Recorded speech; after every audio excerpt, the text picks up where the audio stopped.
Hello అండి. Welcome back to our channel Shanmukh vlogs.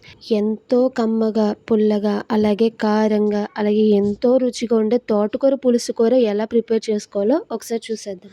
ముందుగా నేను స్టవ్ ఆన్ చేసుకుని ఒక పాన్ పెట్టుకుని అందులో 1/2 కప్పు నువ్వులు, అలాగే 2 ఎండుమిర్చి కూడా వేసి గోల్డెన్ బ్రౌన్ కలర్ వచ్చేంత వరకు వేయించుకుని పక్కన పెట్టేసుకోవాలి. ఇప్పుడు అదే పాన్లో కొద్దిగా ఆయిల్ వేసుకుని మినపప్పు, జీలకర్ర, ఆవాలు, అలాగే పచ్చిమిర్చి, ఎండుమిర్చి, కొద్దిగా కరివేపాకు కూడా వేసుకుని ఇవి చిటపటలాడేంత వరకు వేయించుకున్న తర్వాత సన్నగా తరుక్కున్న ఉల్లిపాయ ముక్కలు కూడా వేసుకుని ఒకసారి కలిపేసుకోవాలి. నేను ముందుగానే తోటకూర తరుక్కుని శుభ్రం చేసుకున్నాను.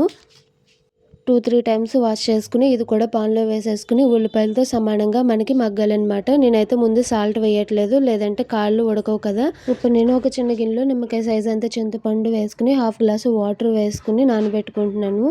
మనం ఆకు వేసిన వెంటనే కలుపుకుండా మూత పెట్టుకుంటే మనకి ఇలా కిందకి దిగుతుంది. ఆ తర్వాత మనం కలుపుకోవడానికి ఈజీగా ఉంటుంది.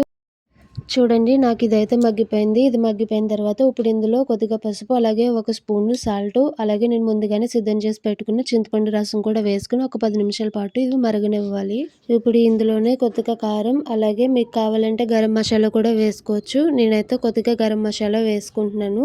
ఇప్పుడు మనం మూత పెట్టేసుకుని ఒక్క 10 నిమిషాల పాటు ఉడికించుకుంటే మనకి పులుసు కూర అనేది రెడీ అయిపోతుంది. అలాగే పులుసు కూడా దగ్గర పడిపోతుంది. నేను ముందుగానే వేయించుకున్న నువ్వులు కూడా పొడి చేసుకుని వేసుకుంటున్నాను. నేను ఇది పొడి చేసుకున్నప్పుడు ఉప్పు వేసుకుని పొడి చేసుకుంటాను కాబట్టి నేను కూరలో 1 స్పూనే వేసాను. నాకు అలా అయితే టేస్ట్ సరిపోతుంది. ఇంకా ఇందులో మెయిన్గా నువ్వుల పొడి కూడా వేసాం కాబట్టి కూర అనేది ఇంకా రుచిగా ఉంటుంది. ఫైనల్గా తోటకూర పులుసు కూర రెడీ అయిపోయింది. మీరు కూడా ట్రై చేసి మీకు ఎలా వచ్చిందో నాకు కింద కామెంట్ సెక్షన్లో కామెంట్ చేయండి. అలాగే నా వీడియో మీకు నచ్చితే సబ్స్క్రైబ్ చేసుకోండి. Bye bye.